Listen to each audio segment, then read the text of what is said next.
I haven't had the occasion to go to East Palestine. There's a lot going on here, and I just haven't been able to break. I was thinking whether I'd go to East Palestine this week, but I then was reminded I've got to go literally around the world. So President Biden defending when asked about his failure to visit the site of that toxic train derailment in East Palestine, Ohio.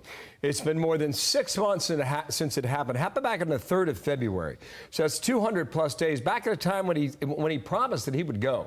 Clay Travis is here to talk about it. Clay, good morning to you. Here's what I want to show you. 382 day. Okay, so here's what we found from the New York Post. As of the 27th of August, 382 days in the year, 40% of Biden's presidency has been spent on vacation. I find that extraordinarily high. And then here's the August vacation calendar. The red, this is July and August now. Advance at one time, guys. There you go, bingo. So this is July and August. The red are all vacation days, Clay. Well, but first of all, there's probably a lot of people out there watching who would like to have 40% of their calendar day spent on vacation. So I guess congratulations to Biden. But I think there's a couple of things going on here, Bill. First of all, he's lying when he says he doesn't have time to go. Let's start there. I mean, he's clearly got plenty of time. As you well know, we're not talking about having to fly halfway around the world. I mean, he could be in East Palestine, Ohio, in an hour, 10 minutes probably from taking off on Air Force One and getting there. So one, he's lying about not having the time. Two, I think he was embarrassed. And I think this is an example of when Donald Trump is at his best. For people who remember, Trump flew into East Palestine. He went to the McDonald's there. He went and talked to everyone in the area.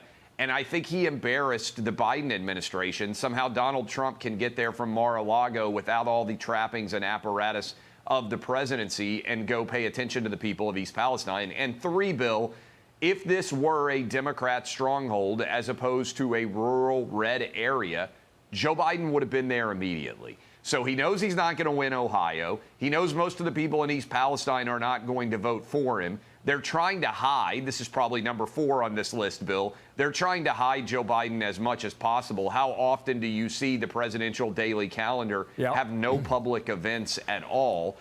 So all of this in part and parcel of Biden, what I think will be, if he runs his 2024 campaign, he's going to try to run in the basement of the White House. They're going to try to avoid getting him out and about. And I think if Trump is active and smart, he needs to take advantage of that. Yeah, sorry about that. My guess is he never gets there, whether he runs again for a campaign or not. I think that's a good bet, too. There's this soundbite. Okay, we were talking about something on Saturday. This happened on Sunday. I believe it was in Delaware when a reporter asked him about vacation time versus work time. And just listen here. Vacation? I'm not. I have no home to go to. The Secret Service has torn my house up in a good way to make it secure. So I have no place to go when I come to Delaware except here right now. I'm only here for one day. Are you homeless? Is that what you're telling me? No, I'm not homeless. I just have one home.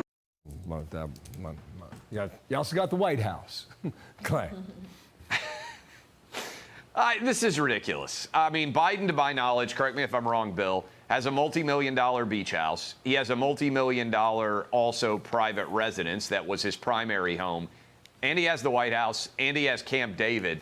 That's 4 pretty good places to go stay if he wants to, that I'm sure the Secret Service has secured. I don't know how many people out there watching us right now, Bill, I bet it's a relatively small number, have 4 different primary high-end residencies that they could go to and hang out at whenever they would like. I'm not hurting for Joe Biden. And again, I think this is about hiding from the media more than it's about anything else. With an airplane on standby to take you there. Thank you, Clay. Nice to see you, sir. We shall speak again. Hey, appreciate you. Good luck to the Bengals. It's football week, Bill. Almost. Thank you, Clay.